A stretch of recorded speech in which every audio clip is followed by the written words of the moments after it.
ಇಡೀ ಉಡುಪಿ ಇವತ್ತು ಮಧುವಣಗಿತ್ತಿಯಂತೆ ರೆಡಿಯಾಗಿ ಶೃಂಗಾರಗೊಂಡು ನಿಂತಿದೆ. ಕಾರಣ ಪರ್ಯಾಯ ಮಹೋತ್ಸವಕ್ಕೆ ಕ್ಷಣಗಣನೆ ಆರಂಭವಾಗಲಿಕ್ಕಿದೆ.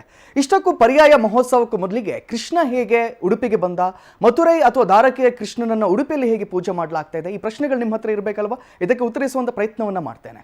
800 ವರ್ಷಗಳ ಹಿಂದೆ ಉಡುಪಿಯ ಅನತಿ ದೂರದಲ್ಲಿರುವ ಮಲ್ಪೆಯ ಸಮುದ್ರ ತೀರದಲ್ಲಿ ಮುತ್ತು ಹವಳಗಳನ್ನು ಹೊತ್ತು ತರುತ್ತಿದ್ದ ಹಡಗು ಬಿರುಗಾಳಿಗೆ ಸಿಲುಕಿ ಮುಳುಗುತ್ತದೆ. ಇದನ್ನು ಅರಿತುಕೊಂಡ ಮಧ್ವಾಚಾರ್ಯರು ಸ್ಥಳಕ್ಕೆ ತೆರಳಿ ಹಡಗಿನಲ್ಲಿದ್ದ ಗೋಪಿಚಂದನವೊಂದನ್ನು ತರುತ್ತಾರೆ.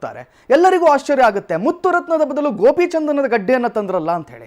ಆದರೆ ಈಗಾಗಲೇ ತಮ್ಮ ದಿವ್ಯ ದೃಷ್ಟಿಯಿಂದ ಗೋಪಿಚಂದನದ ಒಳಗಿದ್ದ ಕೃಷ್ಣನ ವಿಗ್ರಹವನ್ನು ಕಂಡಿದ್ದ ಮಧ್ವಾಚಾರ್ಯರು ಅನಂತೇಶ್ವರ ದೇವಳದ ಪಕ್ಕದಲ್ಲಿ ಅದನ್ನು ಸ್ಥಾಪಿಸಿ ಪೂಜೆಯನ್ನು ಮಾಡ್ತಾರೆ.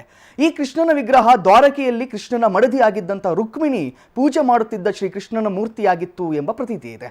ಹಾಗಾಗಿ ಕ್ರಿಸ್ತಶಕ 1285ರಲ್ಲಿ ಶ್ರೀ ಕೃಷ್ಣನನ್ನ ಮಕರ ಸಂಕ್ರಮಣದ ಪರ್ವ ಕಾಲದಲ್ಲಿ ಮಧ್ವಾಚಾರ್ಯರು ಪ್ರತಿಷ್ಠಾಪನೆ ಮಾಡಿ ಇಂದಿಗೂ ಕೂಡ ಪೂಜೆಯನ್ನು ಮಾಡಲಾಗ್ತಾ ಇದೆ.